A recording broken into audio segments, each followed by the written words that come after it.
You wake up tomorrow and decide, for reasons that are entirely your own, that you are only going to eat cheese. Not cheese on things. Not cheese beside things. Just cheese. Every meal, every snack, every quiet moment of hunger between meetings. Cheese. Your friends think you have lost your mind. Your doctor has not heard about this yet, but will shortly have opinions.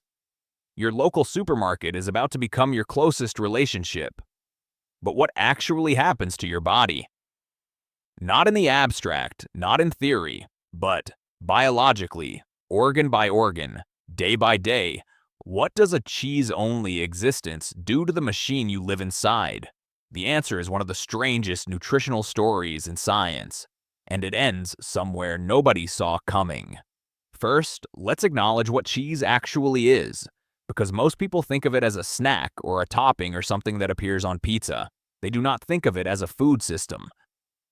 But cheese is extraordinarily complex. It is the result of fermentation, aging, bacterial transformation, and enzymatic activity. It contains fat, protein, calcium, phosphorus, vitamin B12, vitamin A, zinc, and riboflavin.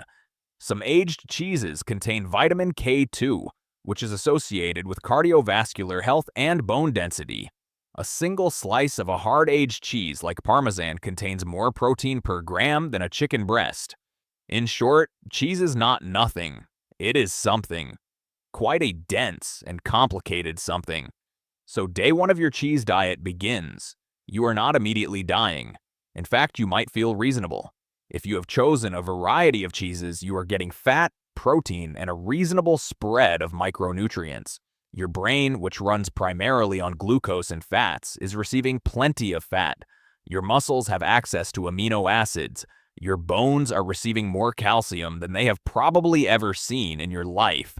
But by day 3, something is already happening in your gut that you cannot feel yet. Cheese contains virtually no dietary fiber, none. The fiber that normally feeds the diverse ecosystem of bacteria living in your large intestine. The microbiome that is increasingly understood by researchers like Rob Knight at the University of California to be central not just to digestion, but to immune function, mood regulation, and inflammatory response. That fiber has simply stopped arriving. Your gut bacteria, suddenly starved of their primary food source, begin to die. The diverse ecosystem of thousands of species starts to simplify. The bacteria that can survive on protein and fat, a much smaller group, start to dominate.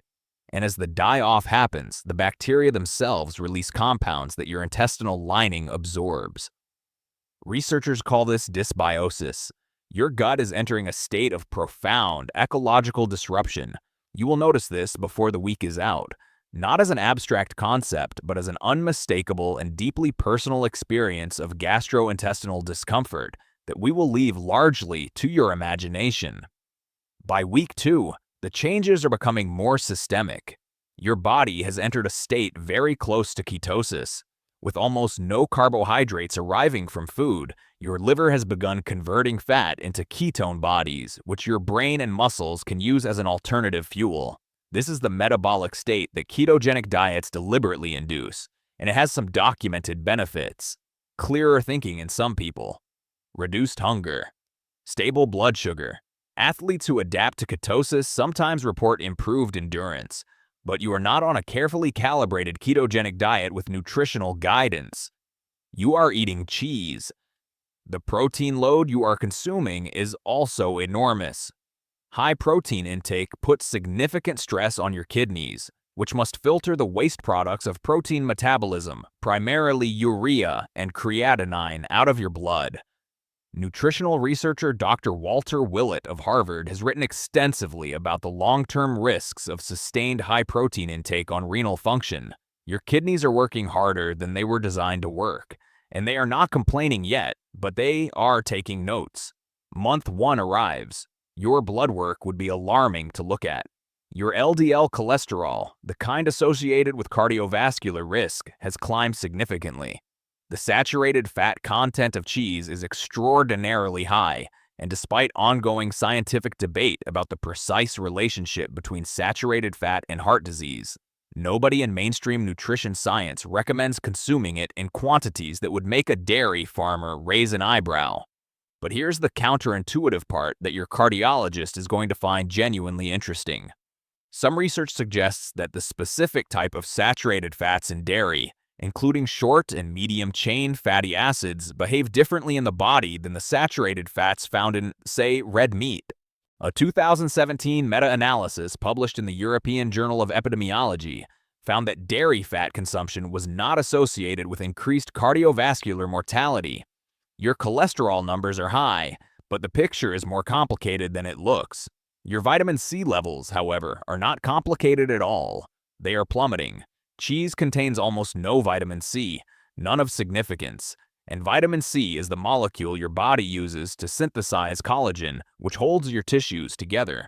Without it, a process begins that has a name you have probably heard before: scurvy. Not the dramatic pirate version and immediately, but the early signs.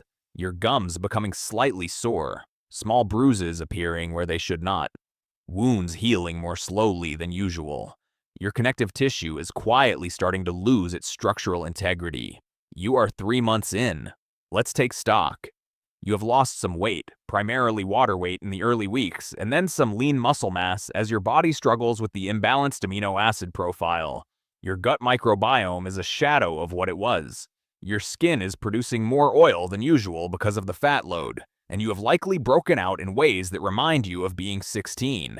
You're constipated in a way that defies description. Your breath smells of acetone from the ketone production, a phenomenon so well documented that breath ketone meters exist as medical devices. And somewhere in the back of your mind is a low-level fog that you cannot quite shake, which is almost certainly the consequence of what is happening to your serotonin production. Because here's what nobody tells you about the gut-brain connection and cheese. 90% of your serotonin, the neurotransmitter most associated with mood stability and well-being, is produced in your gut. Not your brain, your gut. And the bacteria that produce the precursors to serotonin are among the first casualties of a fiber-free diet. Dr. John Cryan at University College Cork has spent his career documenting what he calls the gut-brain axis, the bidirectional communication pathway between your intestinal microbiome and your central nervous system. As your microbiome collapses, the signals traveling up your vagus nerve change. Your mood becomes harder to regulate. Anxiety edges up without an obvious reason. Small things feel larger than they are. You are eating cheese and slowly, quietly losing your mind. Month 6. Your body has now adapted in the ways it can adapt. Your ketone production is efficient. Your liver is working overtime, but functioning. Your kidneys are strained, but not yet failing. You have developed a vitamin C deficiency that a medical professional would classify as clinical scurvy. Your gut microbiome has stabilized at a drastically reduced diversity. You have the internal ecosystem of someone who has been eating through a plastic tube for several months. And then something unexpected begins to happen.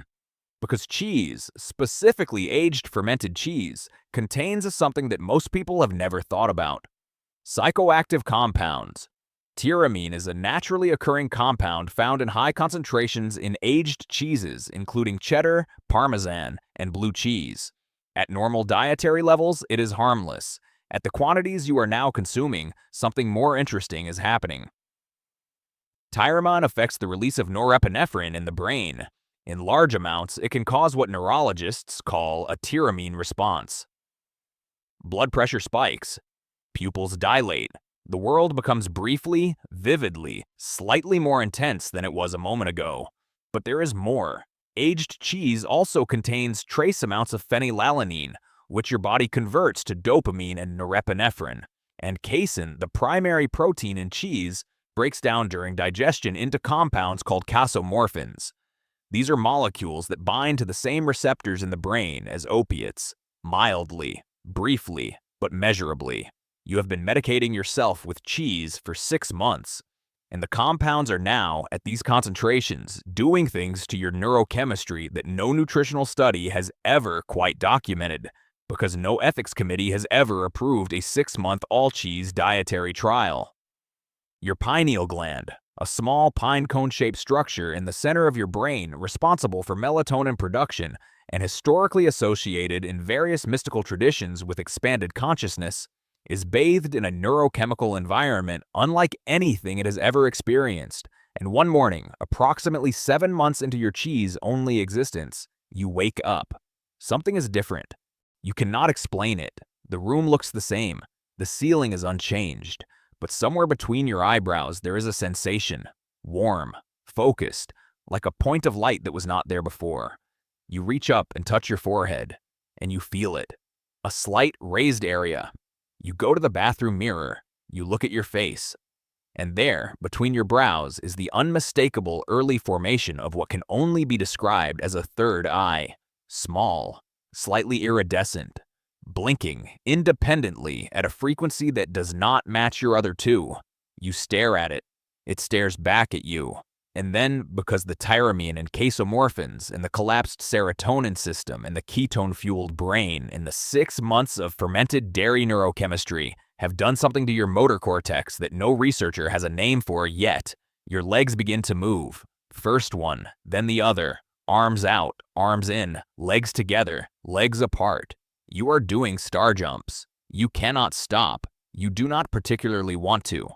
Your new eye is watching the ceiling fan with what can only be described as appreciation.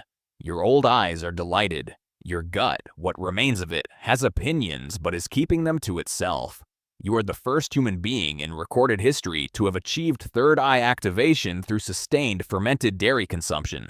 You are also severely vitamin C deficient, your kidneys need a conversation, and your microbiome requires urgent professional attention. But look at you go.